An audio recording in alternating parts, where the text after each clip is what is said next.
Hey, Book, good to see you. First of all, we saw the shooting game back. It's been a while since we've been to practice itself. Jay got you at the end there, didn't Yeah, that's overtime for us. Once you start shooting from half court, he got me.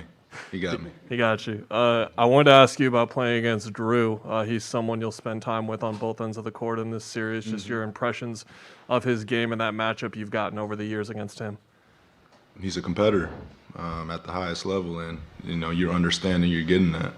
Um, so you have to be on your P's and Q's, and I've been watching him in the previous series and who he's matched up with, and he's guarding those primetime guys. So, I'm sure I'll see him out there, but you have to be locked in when you're playing against him for sure. Sean, over on your right. Since you're the elder statesman of this franchise, I use that word with you. Can you give us an idea what the people here think about the Suns and also your chances of winning a championship, the fans? What they think about the Suns? Yes. I mean, I think it's the baby here. It's the only professional team that has Phoenix in it. Every other team's Arizona. So Phoenix Suns is the baby franchise here, and they love it with a passion.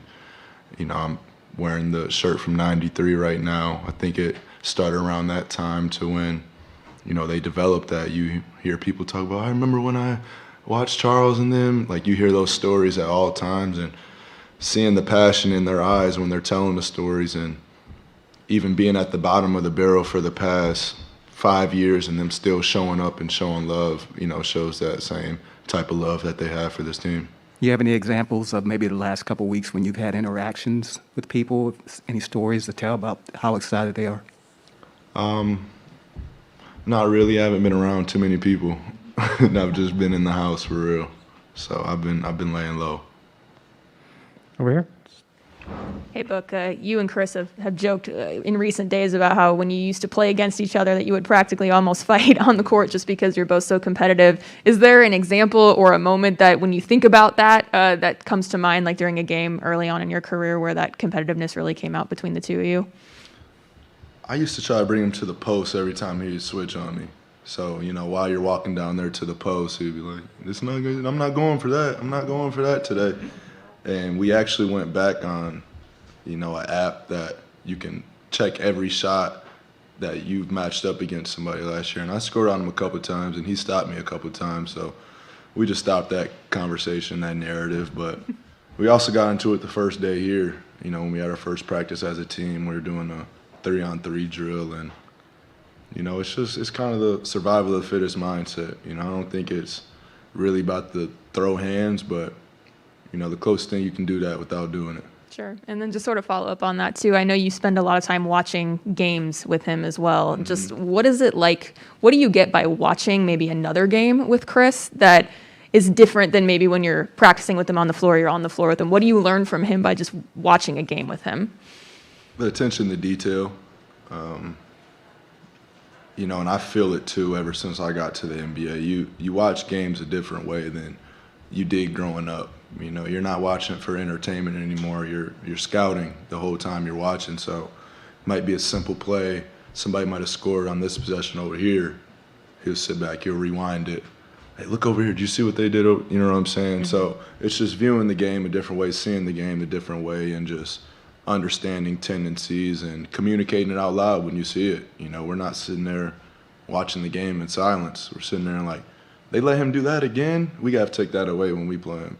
So it's just a whole nother level of basketball and film study when you're with Chris. Sure. Mark on the right. Hi, Devin. I was wondering, what's your perspective on if you think there's enough of an appreciation for what you guys have done to get to this stage and the growth you've shown, as opposed to any fans just chalking up to facing three teams that didn't have some of their star players in some of the games? I mean, we're not here to justify what we're doing to anybody else, for real. I mean, we've had goals for this group and aspirations for this group since day one, and we keep those in home for that reason. And we compete against each other, and we're on the constant pursuit to get better every day. And even during the regular season, a simple play might go by and we stress it. This can't happen. I know it doesn't matter right now, but later down the line, it can come back and get you, and we don't want that to happen. So just a focus for everybody, to be locked in from top to bottom, not just the guys that are getting major minutes right now, 1 through 15, 16, with the coaching staff, just locked in at all levels, preparing for this opportunity right here. Melissa here in the front. Then we'll go to Zoom.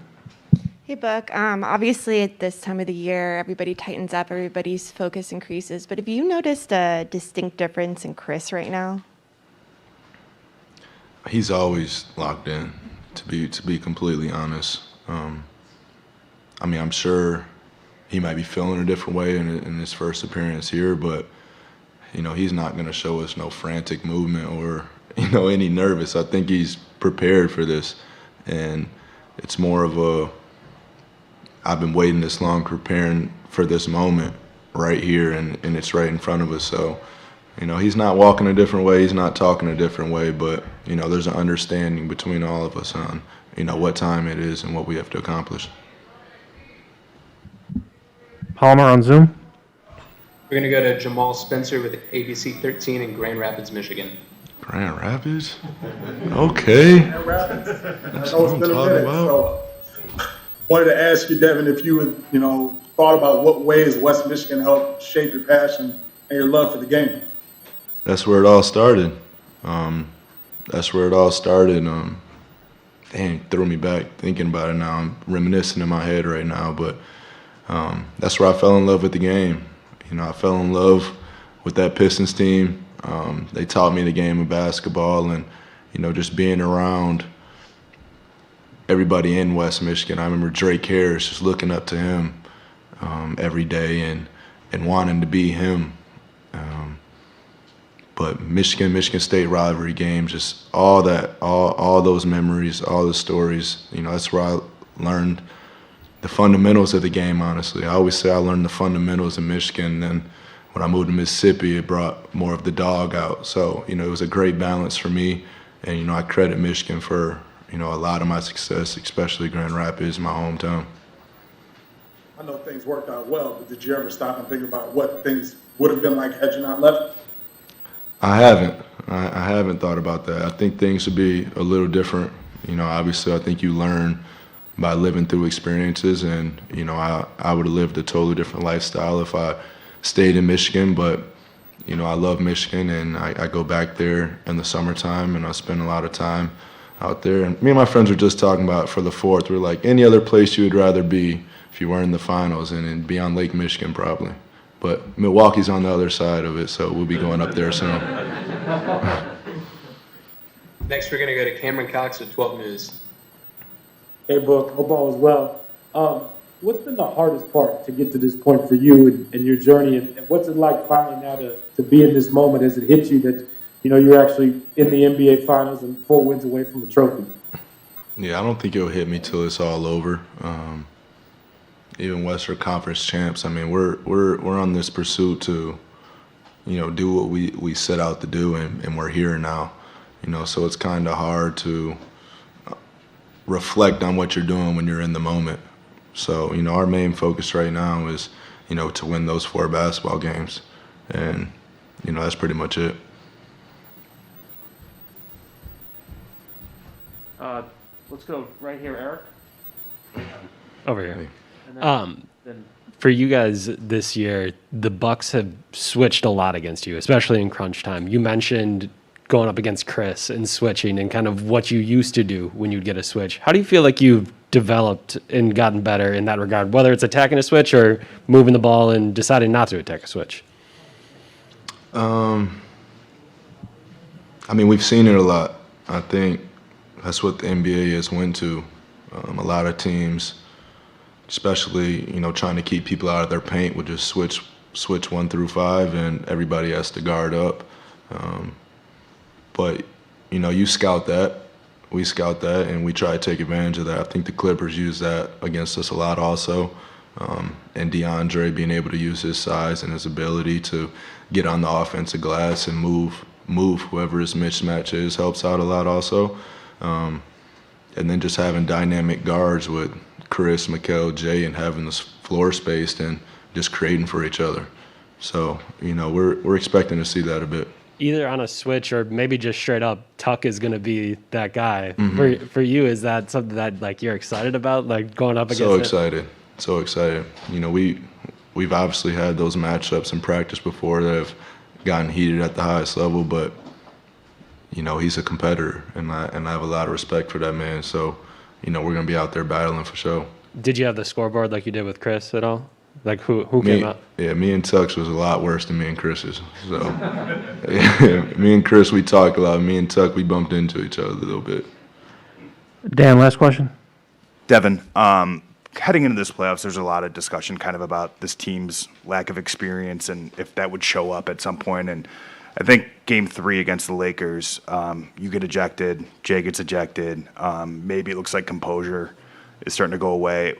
How did you guys kind of level it in that moment? And do you view that as like a really important experience for this team in this postseason run? Yeah.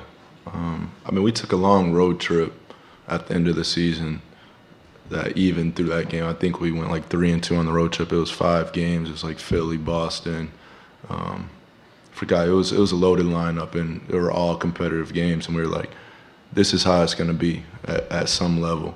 Then we experienced the Lakers series, and we're like, I'm glad we went through that. I'm glad we had those 2 losses because you learn so much in that time. Obviously, you never want to lose, but you know the level of focus that we bring back into the arena in the gym the next day. It's not more talking about it. It's like a demeanor and an energy that you can feel throughout everybody. And having going through that experience, you know, shaped us for the next series in Denver, and then seeing the Clippers and dropping 2 games to them also. So just understanding that it's a series and it's a long series, and you're gonna have to play. You're gonna have to play hard, win, lose, or draw. You know, somebody said it before the playoffs started, like, when you win a game, you feel like you can't lose again. When you lose, you feel like you can't win again. And that's the playoffs. Where people get too high, people get too low. You hearing everybody talking from every different angle, but you know you have to understand where you're trying to go and what we're trying to do.